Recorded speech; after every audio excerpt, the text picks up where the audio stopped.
Le parc Sophie Desmarais s'est transformé en village écologique le dimanche 27 septembre.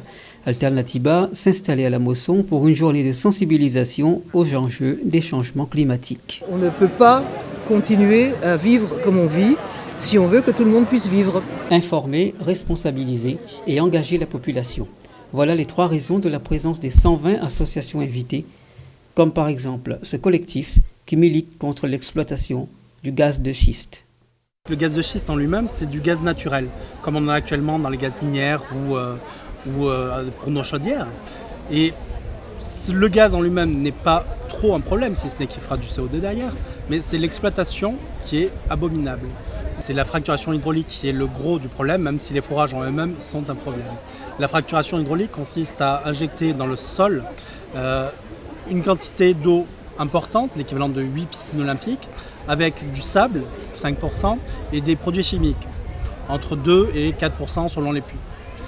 C'est peu, mais relié à la quantité d'eau, 8 piscines olympiques, c'est immense. L'engagement citoyen, c'est aussi la réflexion à de nouvelles façons de consommer au quotidien.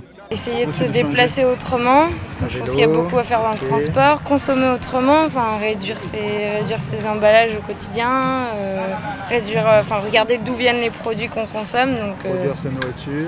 Produire le plus possible ses aliments. On a arrêté de manger de la viande, on est devenu végétalien, on a pas fait grand chose, mais bon, c'est des petits trucs comme ça qui peuvent à mon avis avoir un impact.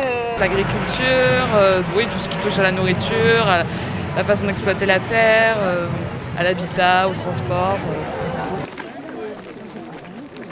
Tout au long de cette journée, vous avez été plusieurs milliers à déambuler entre les stands, à chasser des idées, mais aussi à prendre conscience que l'avenir de notre environnement dépend de notre comportement.